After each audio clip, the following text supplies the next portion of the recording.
In November 2017, I met up with an old friend of mine, someone I'd known for a few years. We had originally met on a dating site, but over time, our relationship became strictly platonic. There were no red flags, and I trusted this person completely. We met up in town behind a bus station, on a grassy hill surrounded by trees and a tall wall. We were just planning to smoke, get a little high, and catch up. The meetup started off fine.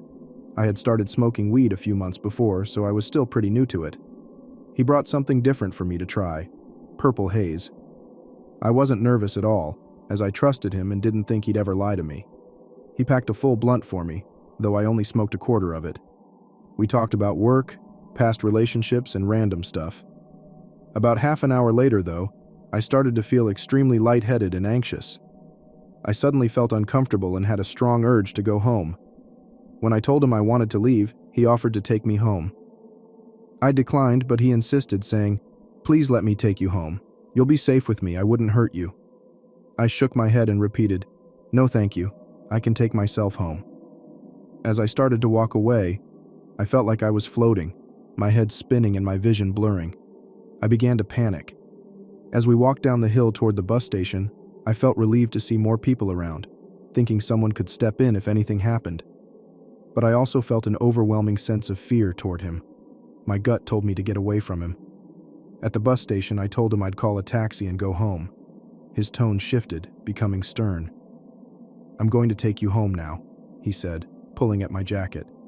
I insisted, "No," but he pulled harder and I fell against him as he held me close, saying, "You don't need to be scared of me." I was terrified. My vision was hazy, I felt paranoid, and I could barely see. I pushed him away, rubbed my eyes, and called for a taxi. He tried to grab my phone, shouting, "Do you ever listen? I'm taking you home." A few people nearby noticed and asked if I was okay. I just wanted to go home, and a kind lady called a taxi for me and stayed by my side, making sure I was safe. While we waited, he kept insisting I come with him to his car, but the lady firmly told him to leave, saying she would take care of me. He eventually left. When I got home, I paid the taxi driver, told him to keep the change, and went straight to my bed. It was the only place I felt safe. That evening I lay in bed for hours, staring at the ceiling. I don't remember thinking about anything, or if my mom came in, just lying there until the paranoia and nausea slowly faded.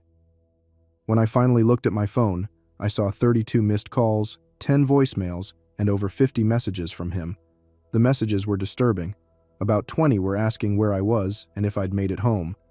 But in one of the voicemails, he described a fantasy of taking me home while I was drugged, tying me up, blindfolding me, and forcing me to submit. Horrified, I blocked him on everything: Instagram, Snapchat, Discord, and his number. Before blocking, I warned him that if he ever contacted me again, I'd call the police. I didn't hear from him for a month, but then I got a message from an unknown number asking how I was. I hadn't shared my number with anyone, so I ignored it. Moments later, another message arrived, saying they missed me and would see me soon. When I asked who it was, there was no reply.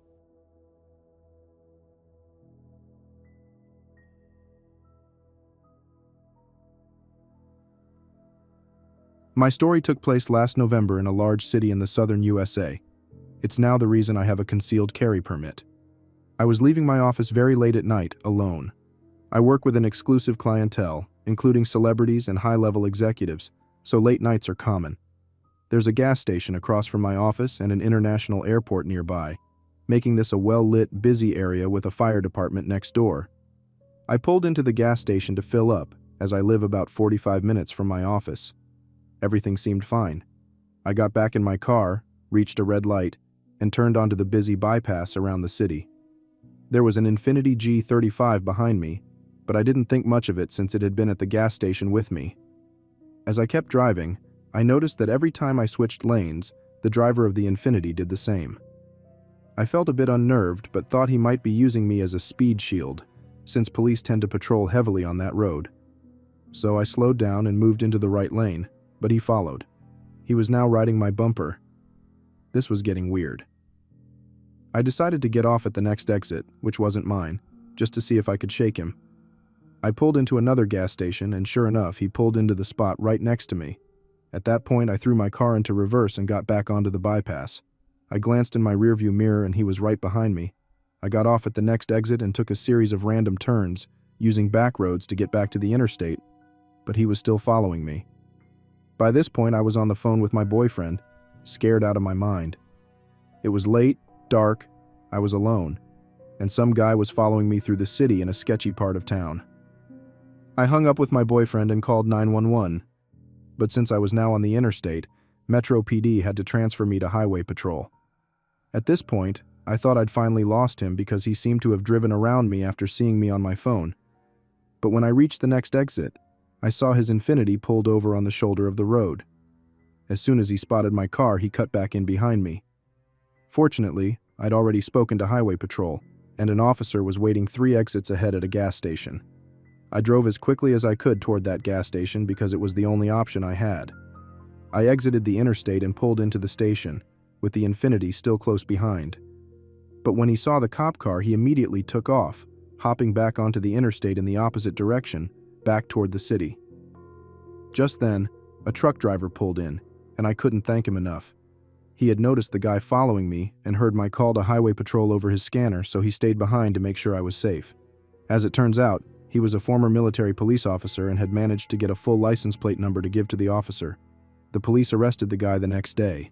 It turned out he was a rapist who had been following women home from work, assaulting them in their driveways or homes, and his level of violence was escalating. The woman he attacked the night before me was in critical condition from the severe beating she had sustained.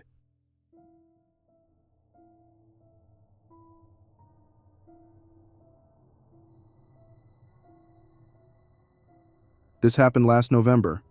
A close friend and I were on fall break from college and decided to go to an Odessa concert in downtown Chicago. We grew up in the suburbs, so going to Chicago for fun was common for us. We had a great time at the concert and decided to take an Uber home since we weren't close to the train station. My friend told me his Uber app wasn't working, so I called one myself. This was literally my first time calling an Uber, and I accidentally ordered an Uber pool without knowing what it was. My friend saw it and said, it doesn't really matter. So the driver picked us up right outside the concert venue.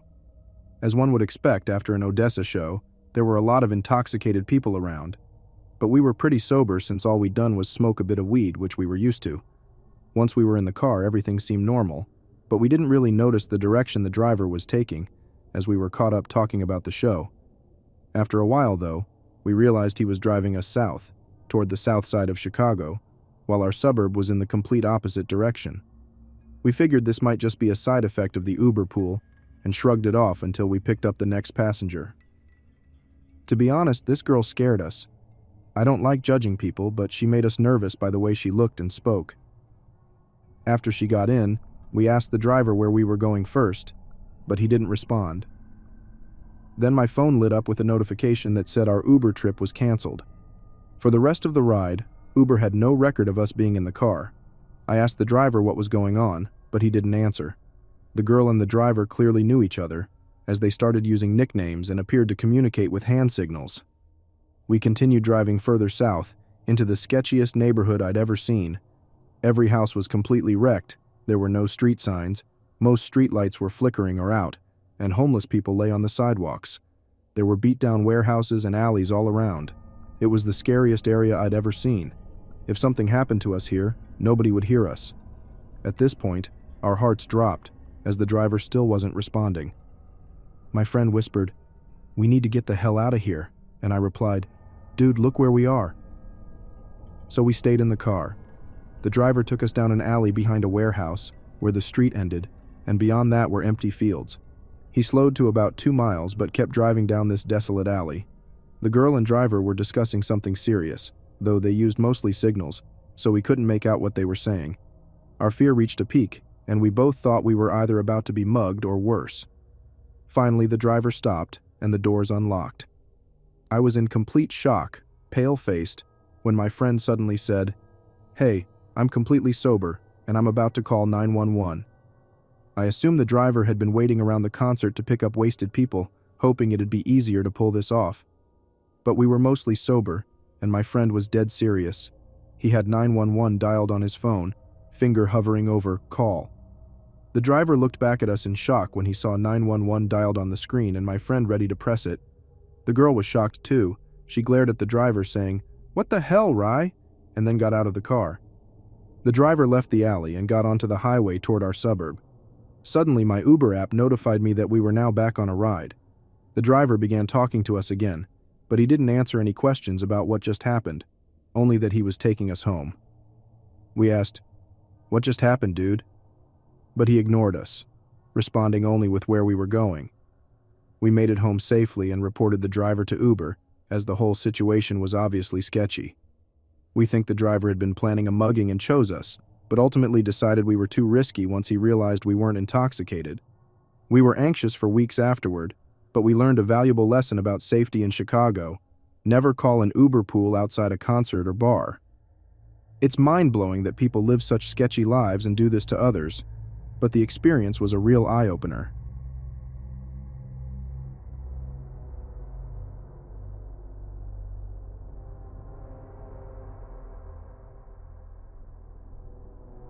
This happened to me and my wife a few months after we moved into a new place. It took place back in November 2018 and actually wasn't fully resolved until recently. At that time, my wife and I were going through a rough patch. I had been making money through some slightly illegal means and ended up spending 9 months in jail. I got out in September 2018 and was fortunate to have a job waiting for me in the city. When I got out, my wife was staying with her mom about an hour away from the city, but we knew we needed to find a place closer to our downtown jobs. After dealing with legal fees, lawyers, fines, and other debts, we could only afford a very cheap place with weekly rent rather than a hefty security deposit and monthly rent. We found a boarding house in the city with 4 rooms, a shared kitchen, and a shared bathroom. We moved into one of the rooms. On the first floor, there was a 30-year-old Asian lady and her mom. Upstairs, a young guy had moved in the same week as us, and there was also a young couple in the room next to him. During our 3 months there, the only people we spoke to regularly were the young couple upstairs. They were about our age, had similar interests, and we'd chat occasionally, often while having a smoke on the front porch. They were nice enough, and since they also smoked weed, we shared a few smoke sessions together on the porch. Things were going smoothly, until November came around, and suddenly, everything with this couple, whom I'll call Jim and Sierra, went south. It started off small. We'd hear them getting into shouting matches, or one of them would ask to borrow money or bum cigarettes. Then one day, I came home and saw Sierra entering the house with 3 guys I'd never seen before, carrying a case of beer. They partied all night, keeping us up until about 5 a.m. A few days later, on a Sunday, the only day off for my wife and me, we were woken up by Jim yelling at Sierra, throwing all her stuff out into the front yard, calling her every name in the book and telling her to leave his life. They argued for hours until someone finally picked her up. We had a week of peace, but by the next week, Sierra was back, and the fight started up again. This time, even worse. One Tuesday night, the day before my birthday, my wife and I had worked all day and were relaxing at home. We smoked some weed around 1 a.m. and put on a movie to laugh at and unwind. While watching, we could hear Jim and Sierra arguing upstairs. Their yelling and stomping seemed never ending. When the movie finally ended, we realized that, thankfully, they had stopped fighting. Grateful for the quiet, we laid down to get some sleep before work the next morning. I was woken up in the middle of the night by my wife shaking me and looking toward my side of the bed. Groggy, I assumed she'd seen a bug and wanted me to kill it. When I turned over, though, I saw a man standing by my nightstand, rummaging through the drawer with an empty gallon milk jug in his hand. As we locked eyes, he stood up, staring at me. I swung my feet onto the floor and sat up as he started backing up, step by step. Then, fully awake, I realized it was Jim going through my stuff. Still groggy, I calmly said, "What's up, Jim? Why are you in our room, man?" After a few seconds, he mumbled, "Can I borrow your car, man? Or could one of you take me to the gas station real quick?" Thank goodness for my wife, who, fully awake, yelled, "What? You broke into our room to borrow our car? No, you can't borrow our car after sneaking into our room at 4 a.m. Now get the hell out of here, you freak." Jim didn't just leave. He bolted out the front door and sprinted down the street, heading toward the gas station. I looked at my wife, and before we could say anything, our other neighbor from upstairs came down and told us that Jim and Sierra had been fighting worse than ever, but he hadn't heard any sounds from their room in over an hour. My wife, feeling protective of Sierra, asked me and the neighbor to go check on her. We went upstairs, and the door to Jim and Sierra's room was shut but unlocked. I knocked and called out, but there was no answer. Together, we turned the doorknob and pushed the door open. On the back wall, Sierra was lying on the couch face up. We also noticed that the floor and ceiling had been hacked up, as if someone had been trying to get inside the walls or ceiling. Thinking Jim had knocked her unconscious, we walked over to the couch. As we got closer, we saw blood on the couch, thin blood streaks on the wall, and blood covering Sierra. I can't speak for my neighbor, but I thought, she doesn't have a face. The neighbor immediately called the police, telling them Jim had smashed his girlfriend's face with a sledgehammer and left the weapon in the room. Jim had run off. The police instructed us to leave the room and wait outside if we felt safe. They arrived quickly, putting out an APB on Jim, and found him an hour later running down the street. After talking with the police, they explained that it looked like Jim had been trying to find the gas line and likely wanted to get gas to burn the house down with Sierra inside. After the police left and things calmed down, my wife and I just looked at each other, speechless. We had to call in sick to work the next day because 2 news vans parked out front, and every time we stepped out for a smoke, they bombarded us with questions. In the end, it became just a small blip in the news, a brief paragraph in the newspaper and a 1-minute segment on the local news. But yeah, that's the story of how I came face to face with a murderer right after he killed his girlfriend in the same house we shared with him.